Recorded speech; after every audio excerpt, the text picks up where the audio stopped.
je vais m'exprimer en pulaar. Mi yuri ke mo fo mi weltori kade sena mon kala e budo faire yoti do hande hara mi welti ke buyno yo Allah windu waranki dum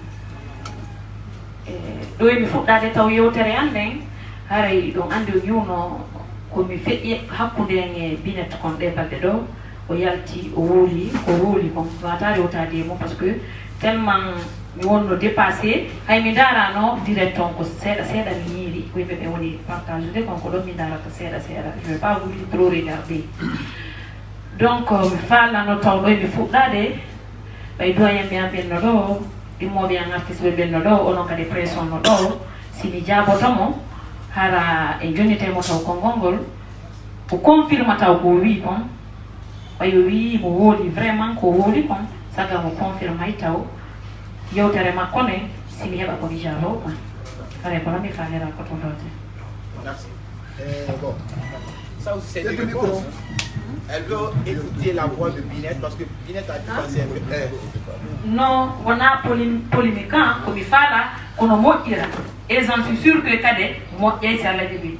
On a mis falira mais mi wawata to wiide o haalata sagango kanko wolata taw parce que la ngandi jama on buyno habbino e réponse non ka buyno habbi réponse non mi fala no mi tay mi wawata wadde réponse min kadi ka Facebook ka direct yam. Donc, mi va des réponses devant la presse et devant nos doyens et devant nos amis artistes qui sont là présents. Donc, nous avons décidé de nous dire au Yeuta. Et nous devons là, on numéro nous tout le monde, on m'a dit on note. Mais le faire là, quand s'il faut, il m'a dit vocal. Je l'autorise.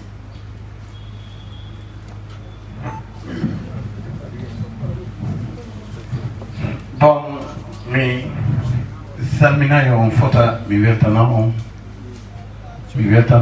président amen on ɗa Mamadou Maz Diallo ha hewti Lama Sidibe e jama seniɓe ɗo min ɓe hewtuno ka an ala komi waɗari fiyoɓe taɓe noddu presse o kono kanko marama kankala ɓe o wi be ɗum presse on ara si o wawa wadde ko faala ko mais inni menen wonɓe ɗon ɓe min ha toggo men inni juwoni newnanen mo par ce que Binette wi no jogui honno audio o e numéro téléphone nodduɗomo o min inni probléme ala joni noon haray numéro on no ɗo audio on no ɗo en falano ka rewrani kono ko ɓe daariren no gasirta o waɗiren noon haray joni tembiɗen no ɓe wiri noon. Non, on n'est pas d'accord. Attendez, moi j'ai des observations. Ils ne sont pas d'accord. Donnez-moi le micro, voilà. J'ai des observations. Non, s'il vous plaît. Attends. Ok. Johnny, moi, je maki président KFO. Et on dit, quand je vais aller Binette, quand notu, yo wou, quand on numéro de téléphone, yo notu modé. Aki on note numéro. Non, s'il te plaît. C'est bon, président. C'est libre. Ah oui, moi, le micro. Vous avez quelque chose à dire? Oui, mais c'est pas obligatoire. Merci beaucoup, merci à tous et à toutes. L'on se voit dans la nature, mais peut-être on se connaît peu. Je suis juste un petit serviteur de la culture, ancien directeur de production artistique de Super Sélection.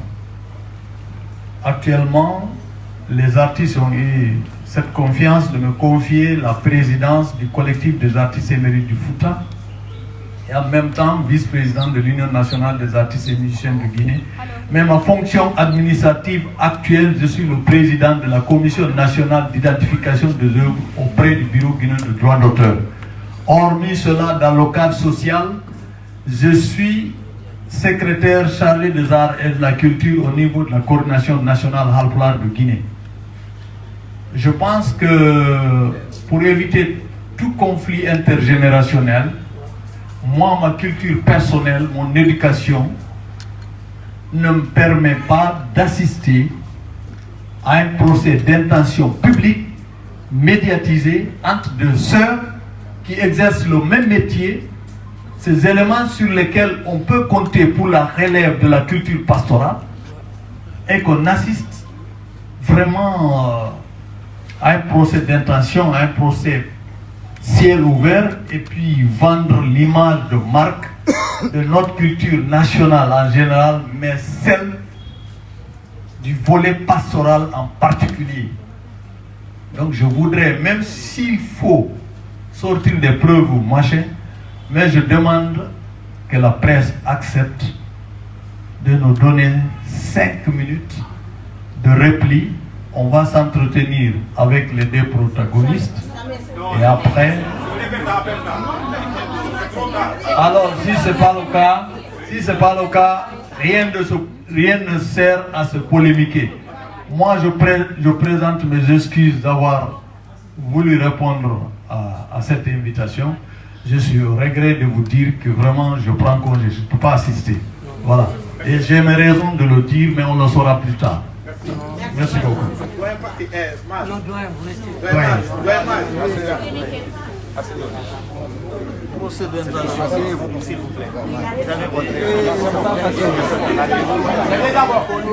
C'est bon, la presse. C'est bon. Déjà calé. La presse, on est ensemble. Voilà. Restez. C'est bon. Merci.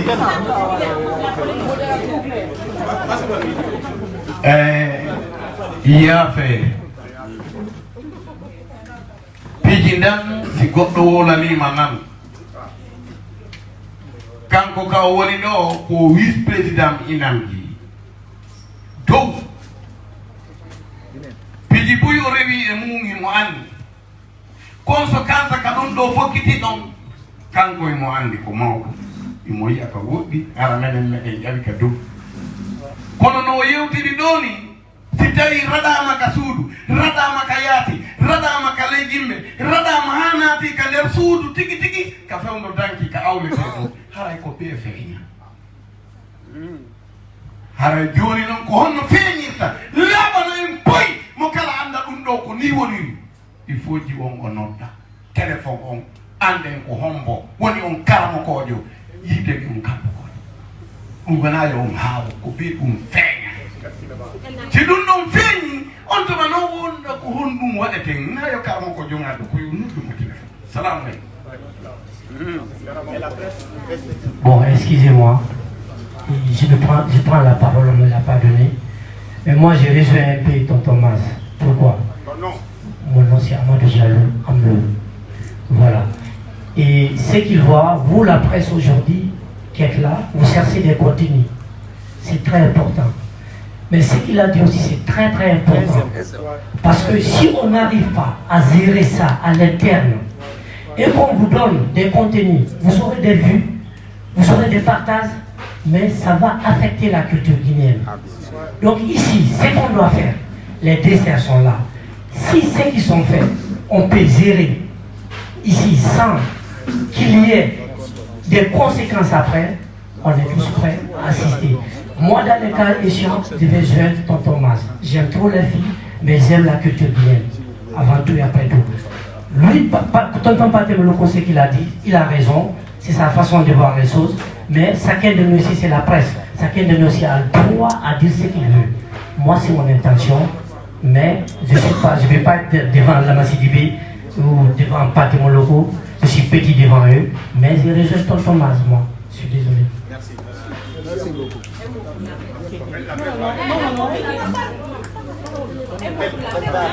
Écoutez, on ne va pas monopoliser la chose. Moi, je vous demande excuses. Toutes nos excuses. Non, on continue la conférence. S'il vous plaît. Vous n'avez pas perdu beaucoup de temps ici. Tonton Mas, moi je pense que vous avez déjà excusé et Binette va appeler la personne. Binette. Engagez vos caméras. La caméra est activée.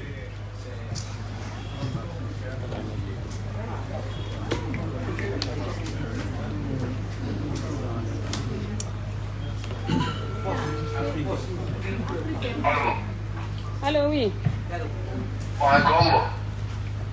Commune Binette, mon autre nom, et à Balde, Yoti Seda, et Hadi, et au Balde de notre de la menace, and que mon dit la Hadlan occupé Seda. donc lam fala yon wowli tanan ko wono do yewtude hanki ko parce que hanki ina nayla hina haalaji wondi jam wono do la haalango mais bay tay la yaltini ni noddi tayo hande non la woni disponible noddi to go don yi on jara si a ajali e wonde ko kan ay ni ayirte mara makanka la be hakkunde jama on fu min yi kadi conférence de presse mo wadda o e hakkunde yimɓe ɓe journaliste ɓe fof mo hewtiɗo so fini si a ajali mi famete ko anda mi wiɓa ha fii hoore ma on fiw a faami iɗo wawi wowlude ɗo wawi wowlude ay suufa min e laaɓal no foola jam par kadi ɗo wawi continue kala ko weli wolgol wowle addu hakkene halanama ɗo acci si a ajjaji wallahi billatina hollanma e jewte on wawata ɗum ono inni on jeccaka ɗum min on wawata ɗum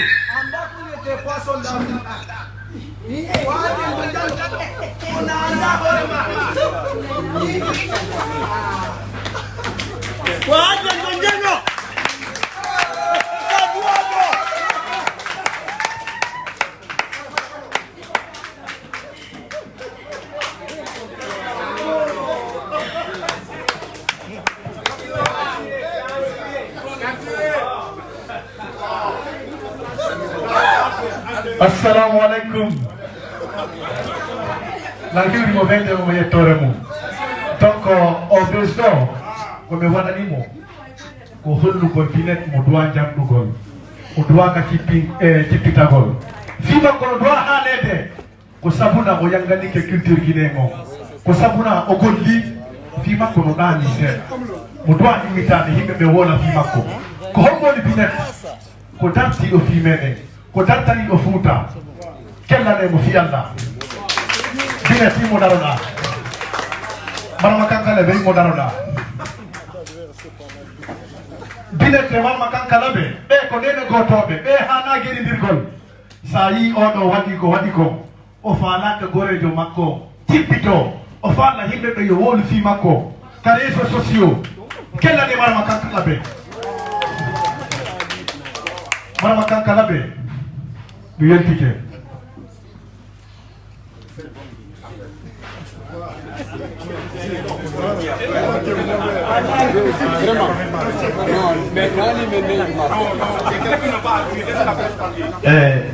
s'il vous plaît yaafo ɗon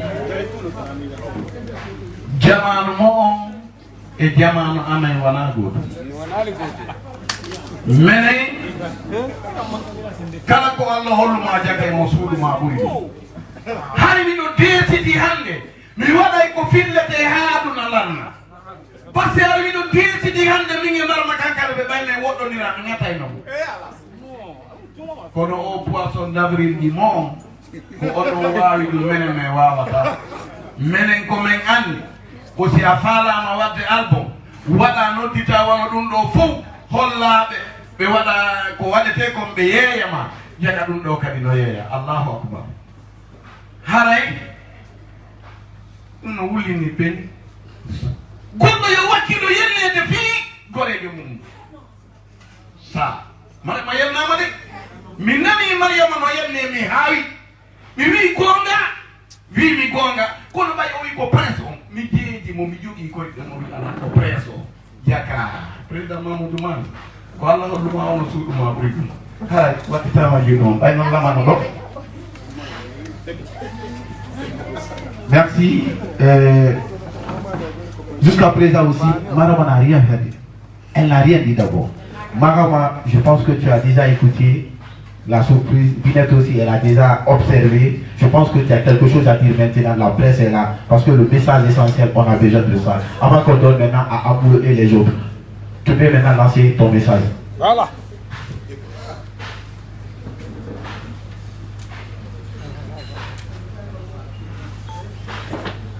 Merci encore. Veuillez cadet de plus. Et permettez-moi, moi aussi, c'est une personne à appeler.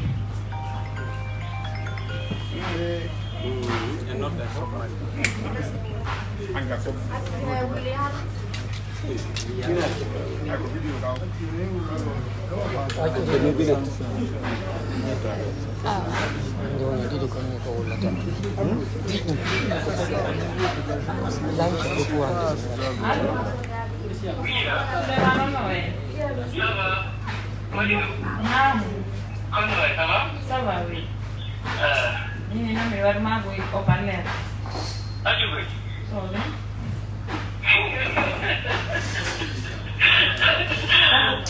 Mari, pata da bir dinga. Non. Allô? Allô, oui. Bon, c'est son mari, hein, son mari. Le mari de Binette. Allô? Allô, oui. Ah, franchement, mais qu'est-ce que ça va? Franchement, on peut entendre bir ne wor manen. Ah ouais, non.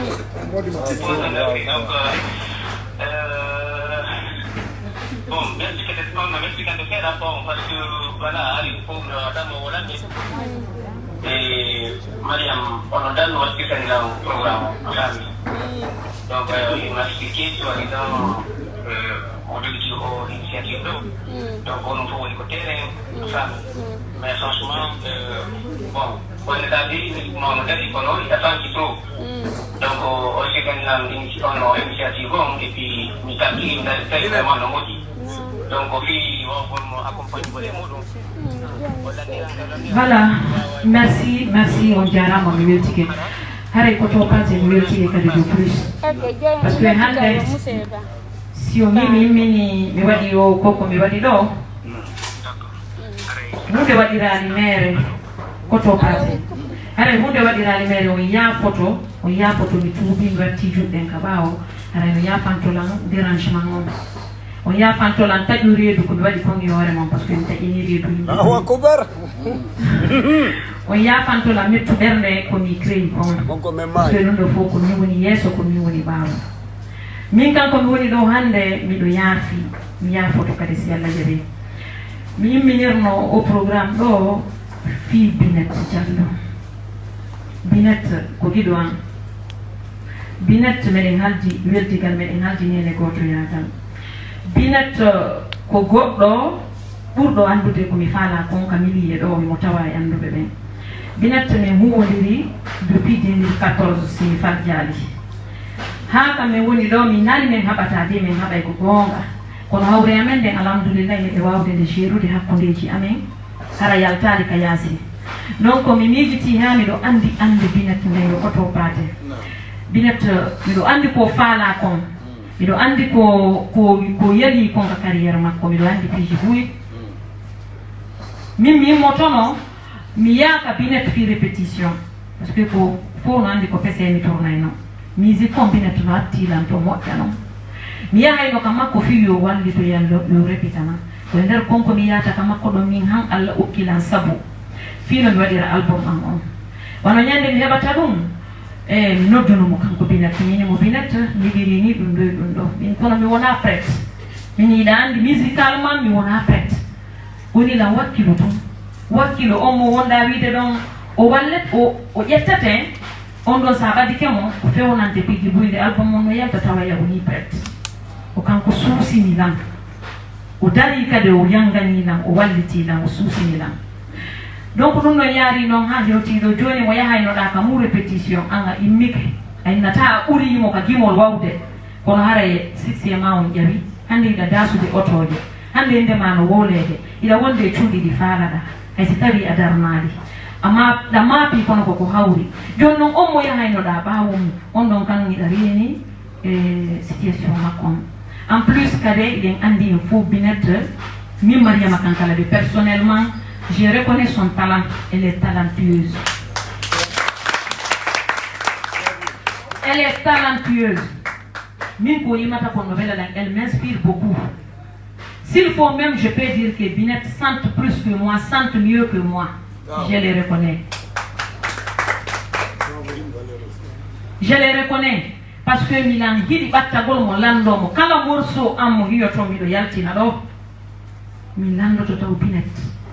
Minna mo arma e sede be bido mari ibe do kati Binette jokka ila ka studio si o jenta ki o validi hara no manka ni lan minge Binette ne wonde ka téléphone me répétata me wada ka répétition diamen jemma mais wona 2 heures de temps ara meɗen ka whatsapp meɗen wolude meɗen créude meɗen fewnude imo wallitade la donc elle compte beaucoup pour moi andeji makko ɗi miɗo andi ɗi wona ñande mi waɗi o morceau an lekki mo mi yaltini ko binet ɗowtunolan ka studio ko to paate binet 19 heures mi yeehi bonagére ko seede tima ko seede mais yeehi e 19 heures min arti e 3 heures du matin mi jippini binet ka Carrefour ka maɓɓe o ƴetta ɗon moto e 3 heures o hoota ka suudu hande hunde mi imminirali o beuse mo mi waɗi e hoore binet ɗo par ce que o anda woodi makko noon no andi Mr Lova no andi équipement on no andi koto Alpha Dara no andi ko mi imminiri ɗum ɗo ko fi ɓantugol fi binet de plus pour qu'on parle d'elle même si c'est 3 jours mais que ça parle de Binet Diallo parce qu'elle mérite hande alhamdoulillahi rabbil alamina mi weltike si tawi min mi yennama je m'en fous si ideji ɗin fof haalama y a pas de problème goɗɗo ko goɗɗo ɓaarotta fi giɗoma ko naaduma wo naatu fi mo yiɗuɗa mo falanaɗa ko falanaɗa hoorema kon fi on ɗon ko ɗowtuma wo yew fi yo fi Binet wowle hande buy ƴetti téléphone ji muɗɗin ƴetti waɗi article ji e hoore Binet Diallo alhamdulillah c'est que je voulais et puis j'ai réussi ça grâce à mon équipe. Je l'ai réussi grâce à son mari, M. Basuliman. Je l'ai réussi grâce à Mr. Lova parce que Binet andali. Si o anduno, o yaltatano wola la ngala ponka. Milo andimo, o mara ko mundu ko, o mara un comportement, o mara ndi nedi, o susangal chucha, hubbingol téléphone makko, o wowla di o woli. O mini mi modi makko yo dunyumo, yo enflamme mo, yo wow, yo pusumo wola, yo newnam mo kati. Mimi parce que si préparimo o waɗata o hésitay hay so waɗi wala ƴettatano mi falirano donc j'ai accepté conséquence kala ka yaltuno e nder ton hayno je suis fin prête je vais assigner mais je veux qu'on parle de Binet, je veux qu'on soutienne Binet, je veux qu'on exploite son talent, elle est talentueuse. Mi ɗo faala yo album Binet on yaltuno mi faala Binet hande yo heɓ woto Binet no seppude Binet ka taxi moto ji woni ka suma yedo o wanno accident ka moto hande se mi yettuno téléphone am mi waɗi direct mi woni fi Binet min na soutene mo ni eni wode no wiide mi wirtimo Binet kade famatano lalla ngandi ko neɗɗo yiɗude sutura mo yiɗa piiji gono ton. Donc c'était ma manière d'amener les gens à se braquer, à parler d'elle, à communiquer sur elle. Et puis la manière d'appeler les maisons de production, bien sûr, de venir soutenir Binet, de la signer. C'était ma manière de montrer à Binet que je peux partager mon succès avec elle.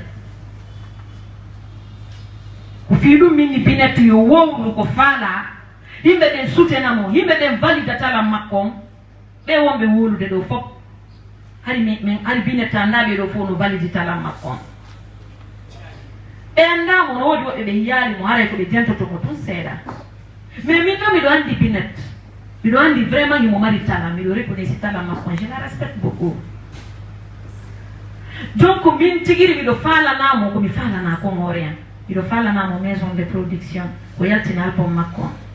Mi tentike morceau ji makko ɗi fof iɗi waali ɗin no foddi e yaltugol jeɗɗito ɗon ɗi ko ɗon andoton de plus talam Binet ton. Wano o morceau ko mi wi modi makko yalti si fewno ko haalete ɗo waɗirni j'ai participé à sa communication. Vraiment miɗo tori ballal yen soutenu Binet, yen wallu Binet to heɓa moyen de déplacement elle mérite ittemmo ka hoore taxi motoji walla Binet to waɗa dédicace makko yo jama. Avant de finir haray mila maranimo kadi kadoji ko tawata koye nder ɗum noon ɗiɗo heeɓi gila ɗum fuɗɗa mi landoto modi makko minna ko wonno heɓuɗen e heeɓi maison e heeɓi wonno Binet no e jam par ce que ilangani mo mari probléme ɓernde o hana setinde moƴƴa mi falano juutinde ɗum ɗo ha ɓe heɓa kaɓe signa maison go ƴettamo on tuma noon ñande dédicace makko mi wiya réconciliation kono mi tan no neeɓi o soñjike mila nantude fof modi makko no yetade lan fof no wuuriri fewdo ɗo soñjamo won naɓude o parce que mo andi gido makko no jam fiimo aba binet jam fota ko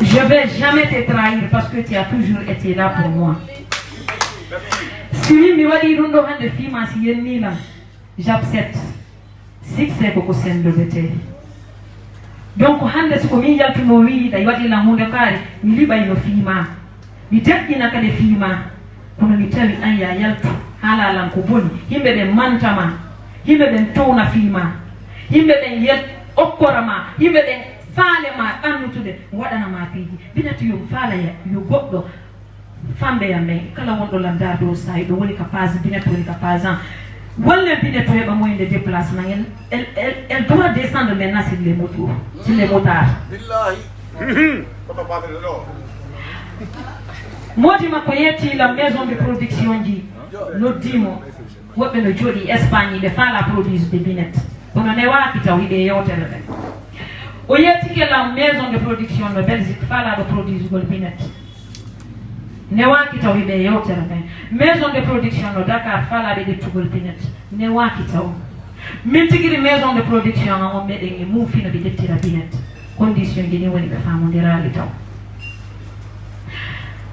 mino marani mo kade kadu yo koto pate nyanda so neona naila mi wola ta o masi on intervenir no wodi jati gi me am be mi yemi holli au programme no mi faali ra no yebe suti no binet mino wodi debbo jati gi jom mi wola ta inde makko nendo himo o binet 15 millions o yidi ko te yo yetti binet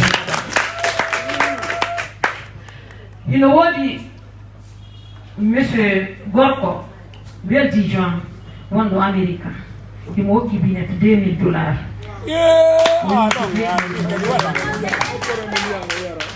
ino wodi kade weldi Jean jodi do mamu di mo ki binet 7 millions o wilan si feti le ballo mo binet endodi menti personnellement milan o ki binet concert yo organisons kaw fala wender Conakry o nonde mon équipe buri ko yemi do wo binet walde tora si o wada clip je makoli si o tabi o débrouiller do fino hibira mo inde déplacement eno way ha en tout cas fi yo wa utinde derna na ko ne vraiment qu'elle brille de partout c'est mon souhait pour le moment je vais m'arrêter là d'accord.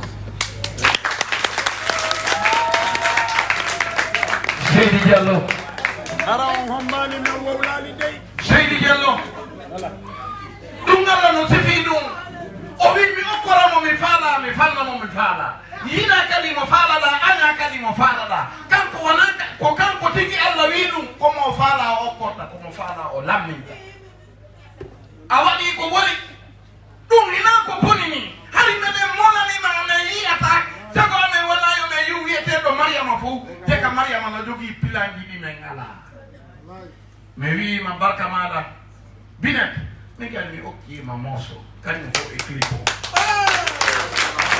siɗa faala ɓoymatamo noon sina baka yoko min ko woni jaatigi am mi yoɓa seeɗa mi ñawlo seeɗa goɗɗum ɗum yaaka studio kadi mo faalaɗa o yahe min kami naati o ɓeynoyɓe seniki ko noon Allah tagirina mi okkima morceau personnel tiɗa faala rewen ɗo yahi ka studio naata yima wowla ko faalaɗa film on ko hommo filmata ko bakayo ko jontiɗi ɓornotoɗa ɗin kadi nen son binta sooday ɗi donc ko seddungaɗo mo barke Allah o yani haray ko boɓi ɗin seeɗi doyla Sidibé. Voilà, moi je n'étais pas à l'aise, j'étais franchement facile. Parce que je ne m'attendais pas à un tel coup. Ça c'est un coup fort. Vraiment, Mariam Bardi va t'envoyer le pouvoir. Franchement, aimer ce qu'il y a pour ton programme. C'est franchement bien. Mariam Kantala, on te remercie très infiniment. Il a fait d'année, d'Adiamao, ni bien de Diamao. Wassalam. hewtirane men ga ɓe wowlay ko comédie en joni adde ɗo bila yafini taw ko halima ba sisi jama o halima ba ɗi malata hari la moɗaɗi kankana ɓe moƴƴa Minotimo de fa de crosare pancho de crosila. Como goto mi come ala namo. Min halima. Mido tawa e be binetu wi be kwa gido makko. Kete ara zo hakone mo. Hanki go mo mi hala ko mayo de crosila. Ko kan ka de pila ya pe jande. Kakala be jallo.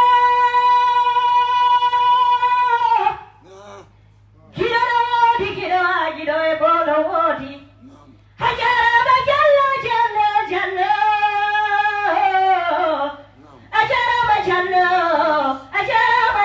Yo alla lonti yo alla yo bo ajama no di ko buri no di ko buri chonchi no di ko buri aimbe ajama ajama yo alla lonti yo alla yo alla fanji proseo bina traga di yo alla walle sunna ajama yo alla yo bo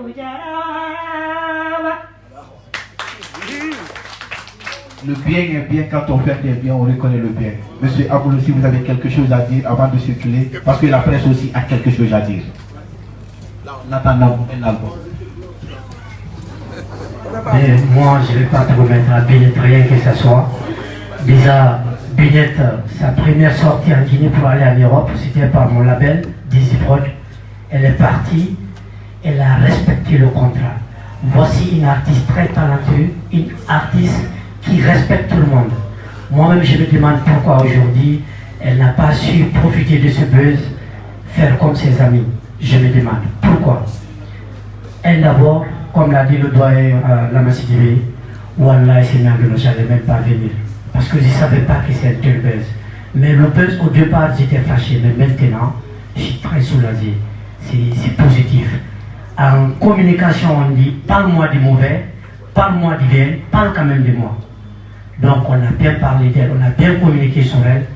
Ce que j'ai à dire à tous les artistes, pour éviter cela, pour éviter, parce que quelque part, je ne dis pas c'est un SOS, que les artistes acceptent d'être entourés.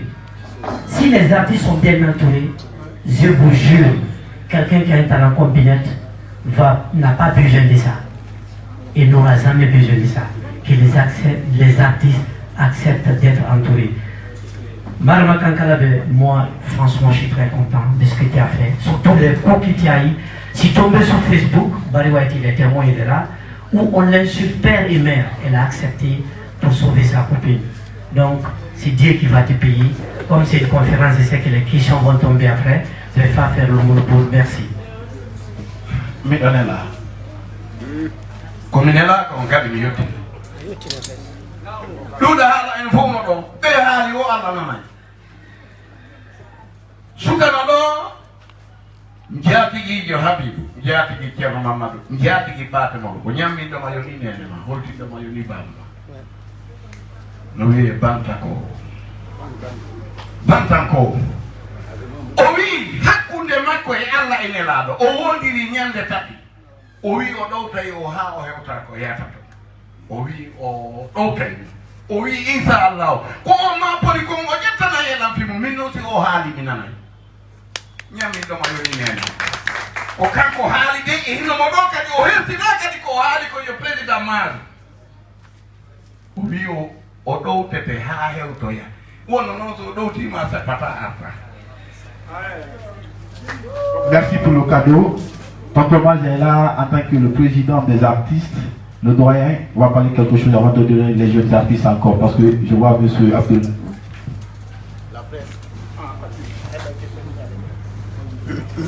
Bon, j'aurais donné ma langue au chat et je vais me lever. Non, c'est pas ridicule. Écoutez. J'ai parlé d'une histoire intergénérationnelle. Je sais bien que le poisson d'avril est néocolonialiste parce que ce sont les colons qui nous ont importé cela chez nous. Nous avons dans nos coutumes le Sanakuya, le Dendayagal, etc., etc. Mais je voudrais remercier le geste de Mme Kankalabé, mais je reste toujours figé sur une position d'ancienneté.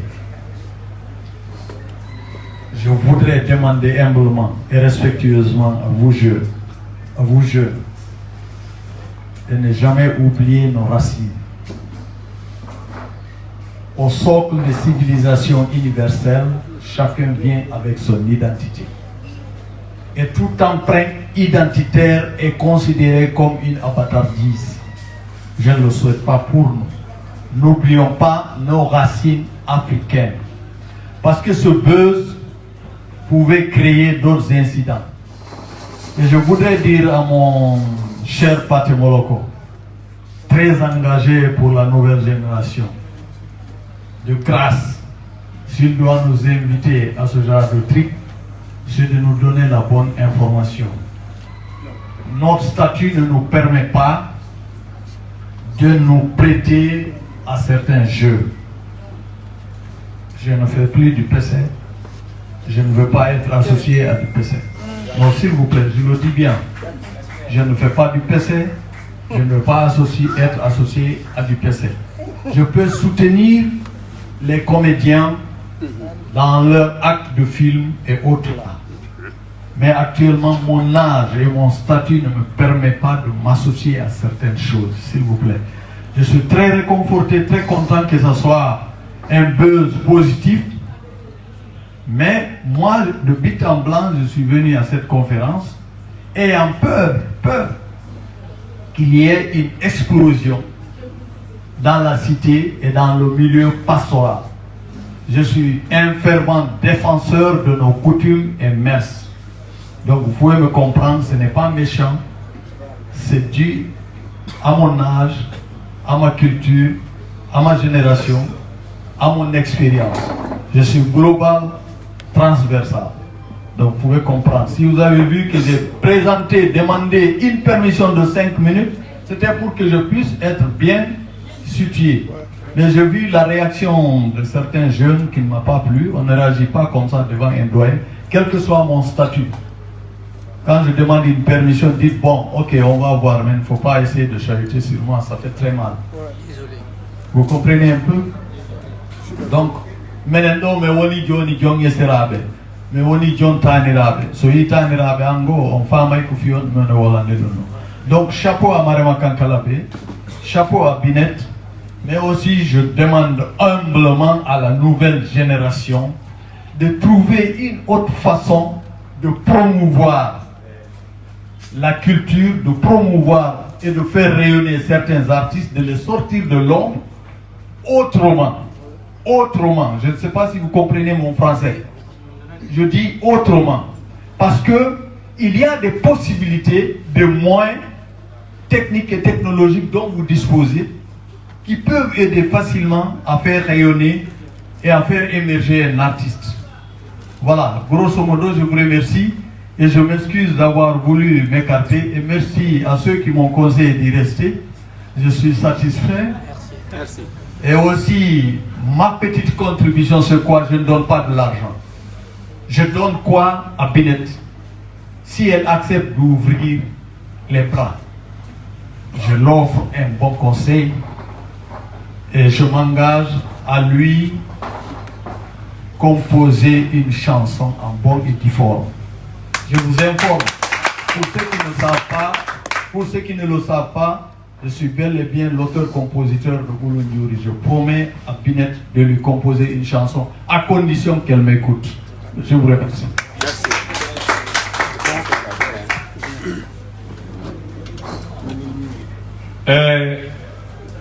Merci.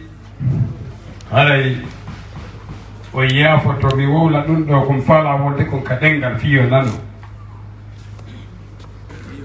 kafeje ɗen fof fewno ɗo hari a yiyay kiikalaje no waɗi disare no toɗɗo kafe wonkoɗo ko fi Mariama Kankala ɓe e Binet ɓenen hen ɓe maapike hari min iwi kafeje ɗen few min huuli si ɓe yenni to ko menen woni muusude ɗum ndikki o woni noon ka Allah wi'i ɗon ko Allah wi wa man amila salihan fali nafsihi fa man asa fa alayha kala ko keri kin pooɗi ka ley koyɗe joom makke ki addata a kanko noon o pooɗi ko moƴƴi o addi ka ley koyɗe je makko kanko pooɗu ɗon par ce que o walligi ɗo makko on ko ɗum mi mari komi inna Mariama Kankala ɓe vraiment merci. Mi weltanike mo yo Allah weltanamo. Hersa kam menen iwi e hoore amen yo Allah ɓeyda mo martaba e ko o jokki ko. Mi toro kadi Binet kala ko o heɓi suno e sondoro wonki e sattede e ɗum ɗo yo andu ko giɗo makko waɗani mo fiyo welto. Vraiment mi ala ɗum nde Allah merci beaucoup.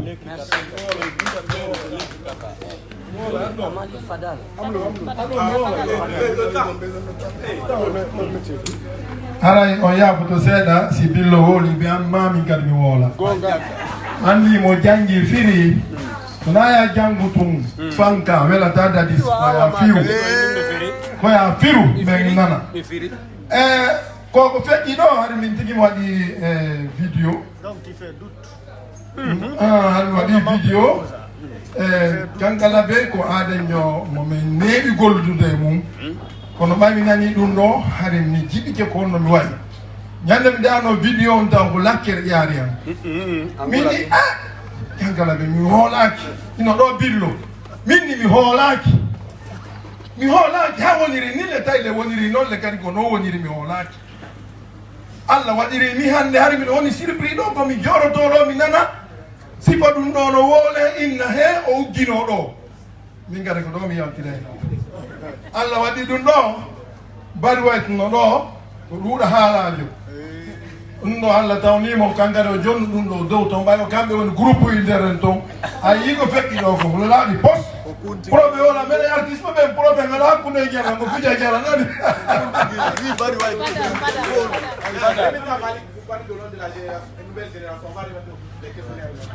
Voilà, merci beaucoup, ça fait plaisir. Et moi c'est Malik Fadal. Voilà, moi c'est Malik Fadal, artiste de la nouvelle génération de la musique pastorale. Et aujourd'hui, ça fait du bien que nous voyons ce buzz, que ce soit un buzz positif. Et moi quand j'ai vu cela, déjà, il y a un bon rapport entre ces deux et moi. Je suis très d'accord avec eux. Et j'étais tellement choqué. Mais quelque part, moi mon sixième sens m'a dit que c'était un buzz. C'est pourquoi j'ai pas eu l'occasion de les appeler tous. Sinon, d'habitude, quand ça va pas deux artistes, moi j'appelle, je dis que ce que vous faites, ce n'est pas logique. Mais donc quand j'ai vu, je me suis dit que c'était un buzz. Et j'ai eu la chance d'appeler Binette quand j'ai parlé avec elle. J'ai dit, moi je suis pas content de toi. J'ai dit, ce que tu es en train de faire, c'est pas bon, c'est pas à ton image. Je l'ai dit, je l'ai appelé. Mais finalement, elle n'a pas accepté d'entrer dans les détails. J'ai compris que c'était peut-être, c'est un buzz. Sinon, je pouvais même appeler Kankalabé, j'ai le numéro de toutes ces deux. Et merci pour ce qu'elle a eu à faire. Et nous, ça nous réconforte aujourd'hui que ce soit un buzz positif. C'était tellement mal de voir que cette nouvelle génération de la musique pastorale, que nous partons en querelle, ça ne donnait pas une bonne image. Donc merci encore une fois de plus pour ça. Et merci à ton équipe. Et j'espère que les bonnes personnes viendront, c'est-à-dire au secours à Binette, parce que c'est une artiste talentueuse. Encore si j'avais pris la parole au nom de tous mes amis, c'était ça. Et merci à vous aussi, la presse en vous, nous ne sommes rien. Merci.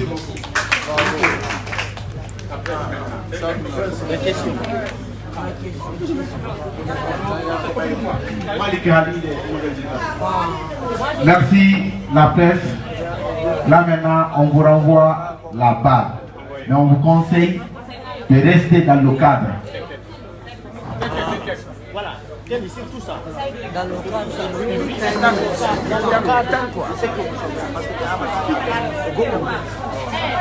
Bon, écoutez, Madame Kankalaba, juste un message de remerciement, on va continuer, on clôture, dès qu'on termine, on quitte. Pardon. Ils n'ont pas de questions à poser. Vraiment, dans le cadre. Voilà, s'il te plaît. La presse ne parle pas. Si la patronne demande la parole, on regarde la patronne. Elle est la patronne de Mourtina Evin, qui est le patron de l'autre Guinée. Merci, on va essayer de cadrer. C'est juste toutes les questionnaires, on vous demande de rester dans le cadre de Binette et Kankalabé. On ne va pas répondre à une question hors Binette et Kankalabé. Dès que vous posez cette question, on vous demande une autre. Merci. Je donne Kumpita. Kumpita.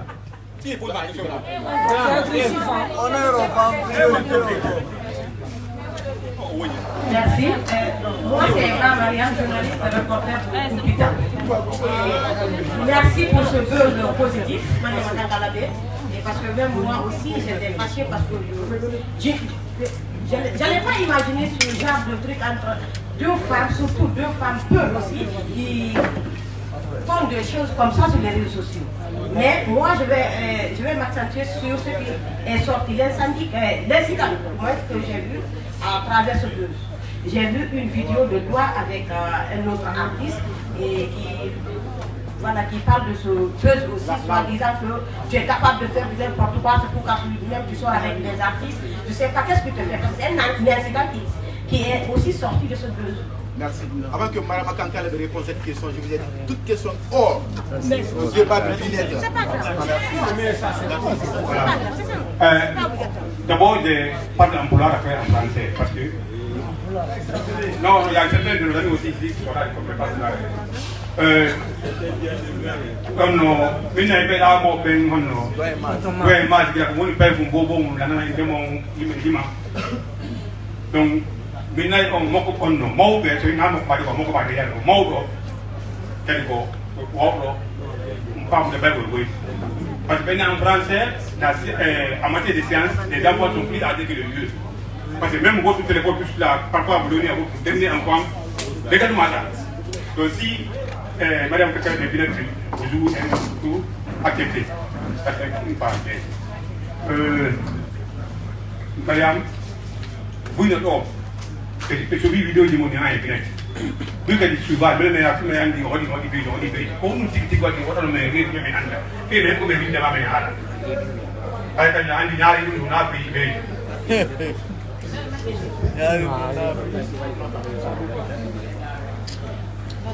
Merci. Merci.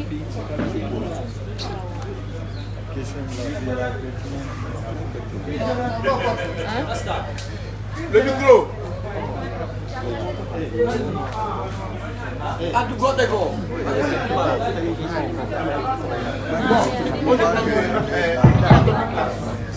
Voilà, andi yari mi jàpp ko ɗum mi fuɗɗori ko on détail mi waɗani on taw ko honnon addini yo mi waɗa ɗum ɗo ko sutti en mi faala yen hawtude sutenen mbi mi faala yen hawtutu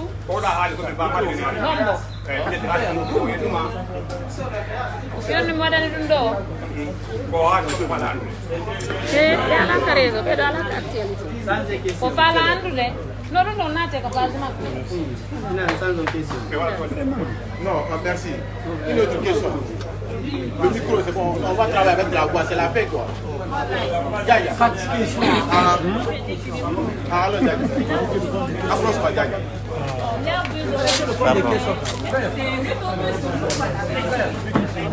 Parce que de toute façon, on était engagés, nous, on était devant dans sa fille. Moi, j'ai aimé parce que avant, je ne sais pas dire la vérité, mais elle, je la connais aujourd'hui. C'est une manière pour elle de soutenir sa copine. Moi, je la félicite parce qu'aujourd'hui, peu de personnes acceptent de partager leur succès, il faut le reconnaître.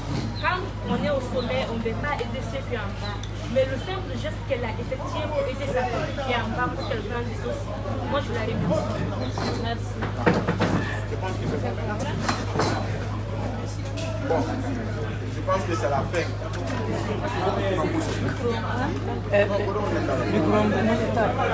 Voilà, Hombe.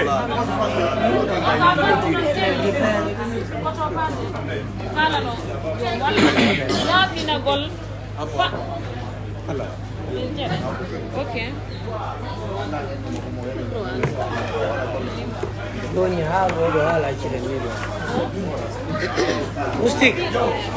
Moustique, des Celtox. Sorry.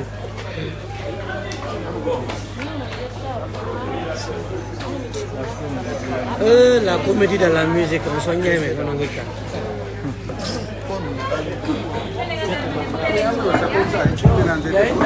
Ils sont bien foutus de nous. Nous tous. Vous avez réussi. Je suis sincèrement désolée. Il y a fini que pression, c'est ma manière de communication. Parce que donc andi goddo si wadi ko moƴƴa jango fayda pression jetataɓe wolaɓe si tawno wowlayno ko moƴƴi kon mi yetino o yewno Binette ka clipan kono mi yaano ɗo waɗi article je mum mi yaani blogueur jono ƴetti téléphone mum o huɓɓini inni jaare binet participe ga clip Mariama Kankala Be mi yirti mi publie ka par exemple mi holli on kade binet soutenilan o wallilan composugol mo son o ɗowtilan hanka clip hay goto kade ƴettali attention mum on waɗi article je hoore mum remercie mo pourtant elle n'est pas n'importe qui sina giggol o duwaka assistugol le clip goɗɗo kanko tigiri elle est vedette. Donc ɗin ɗon fof mi daari mi tawi ça n'a pas marché minni mais cette fois-ci yo waɗiranni kade alhamdoulillahi mi yeetiki on fof mon kala immi par ce que simi yi pression ɗuniri ɗo ni hande so que wona ko moƴƴi on ɓe tañinino woleteno ɗon siko ko moƴƴi mi sikkano o notoreno ni blogueur ɓe ɓen kadi ƴettirtano ni wola fi binet valida binet ɓe famɓe makko ɓen kadi validirtano mo ni ka réseaux sociaux je suivais tout j'étais même fière de moi j'étais contente parce que miɗa andi binet o yimmitiki hande jettotono e mo ɓe yiyali mo ɓe yiimo jettotono e mo ɓe andamo ɓe andimo. C'était ça ma mission, la presse. Désolée, excusez-moi très très fort. Donc, je vais profiter amlo, miya fino famille jirim parce que minka famille amen. Ilande makona kiri ha yoto kundara. Ha katawata famille yanno woti alamu noddan la ne hay nene anjara. Ha kam arata doni be anda ko dundo doni be noddude langi be fesude. E mi do hersini be ka e aduna on fo no wolde fi mabbe on andi dum fo ko fi honno ko fi gido on mo mi wadani dum ko fi yo mi sendu ko mi jogi ko mo heba parce que mi ala moyen ko mi okkoramo mi ala otoje didi ngal mi luba mo sina mi wadana no bina to jippo ka wore motoji hara si o gari mi gara si men fokkiti mo kala yamen de tawto mo on hota donc minni mi toroto on mi jeja on ko to pate wallon la tuba non la mawbe am ben tuba non la fambe am ben tuba non la esiraɓe am ɓen ha hewti kala hiɗuɗo lan haray so ni mi waɗi ɗum ɗo ko fiyo binet ɓanto e kadi noon en aretali mi haalani minni ko beuse mi waɗimo fiyo soutien ji ɗi nde jaro donc je demande toujours de l'aide pour elle. Elle n'a pas de voiture o bakoto woni o seppa yoni miɗo faala fanjo an goto ɓay famɓe binet ɓen mi landike modi makko goto manifestaki wi hino ɗo mi hokkima oto kono miɗo tori e famɓe am ɓen kala marɗo feere kala faalananoɗo lan oto yo ƴettungal hokkananam binet ara so ari ka mi heɓata taxi moto nattamo hara koto makko Seydi Diallo ɗum si a haali ɗum min immotoki sa men luuka par ce que minen ko laɓe men heɓa meɗen andi daaka meɗen andi jombi meɗen andi tata ko minen kawtiri e farbaɗo ɗum Allah no wi ɗum yiɗan hoore ma ko yiɗanɗa hoore ma ko yiɗana ɗo nani ko haaluɗa presque on yeeso ma kala fanjo makko yiɗuɗomo yiɗanimo oto yiɗanimo moto yiɗanimo jawdi yoɓe ƴettu ɓe waɗana binti la hawla wala quwwata on kellanarimo ɗum ɗo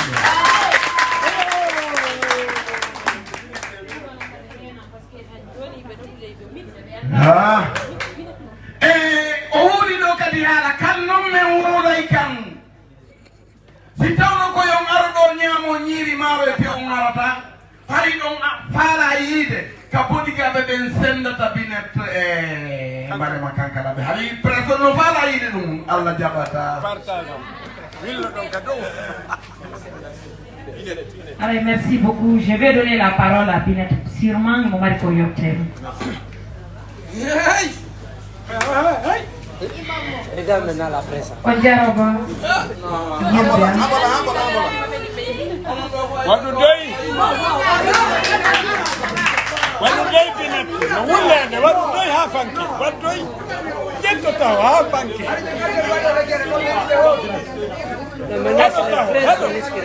Benen fesude. La presse. O jarama kamɓe Binet Diallo e yimɓe an e jamaɗaki ni e ila wawi haalde haala pular moƴƴa par ce que min ila mi taga ko Fouta mi andi ko hakkude ka cuntuji e ka pitaji mais franchement hande haala no bankirina wallahi mini si minni mi woolay hara mi ɗayni o fii miɗo andi kala komi wowli ɗo on ƴettay haray kadi ko yesso jamammi mi wolde kono piita mi wowlu ɗo ko wowlu mi wo haray mi hawrinay toon e mi weltanike Mariama Kankalabe jihadi makko ni ko jihadi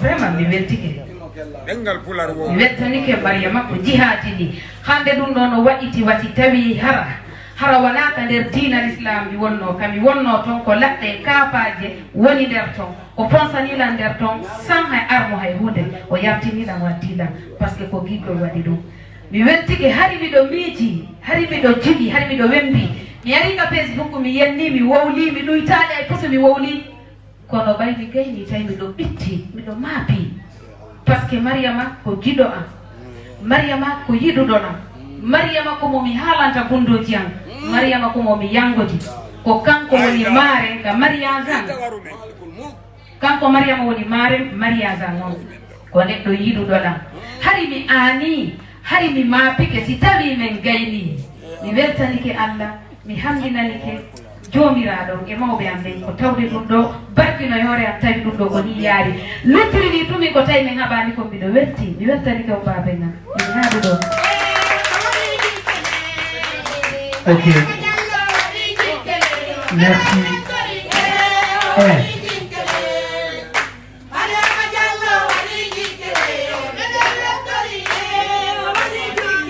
Merci, Mariama merci beaucoup.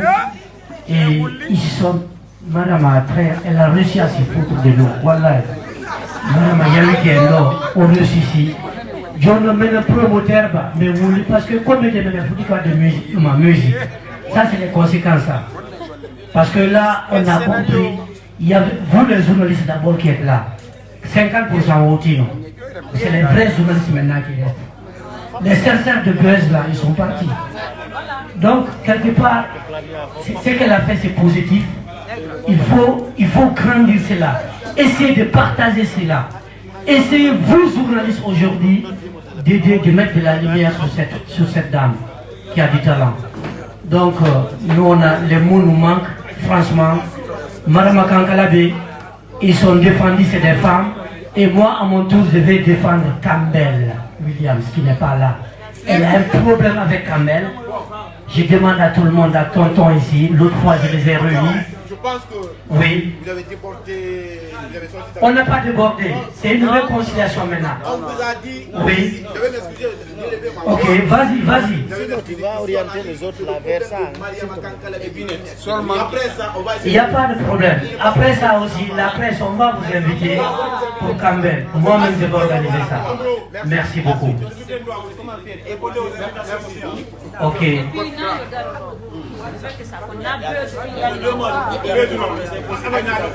Ok. Non, tu vas ajouter les hals. Kon nyela ni milo pinta ji. Ai goto. Ah.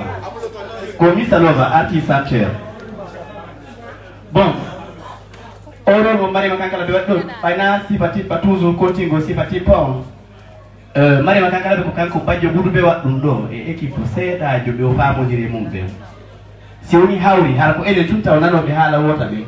Il faut et wawi dirgo sifa sugoni jomo de même vision sifa sugoni hay artiste de goto wawata heddare kadir coulis mais programme même ko sikiti takiti sakiti et jogi sérieux problème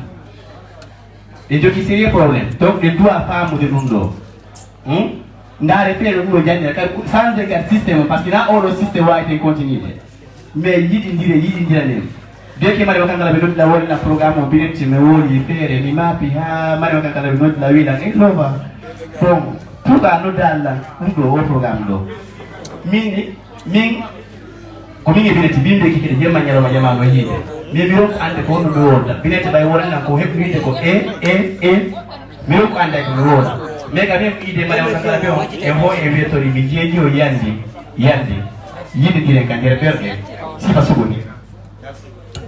Fin du film, l'acteur est mort. Merci la presse, merci les invités. Bientôt aussi une autre conférence de presse. X et Kankalabe. Merci.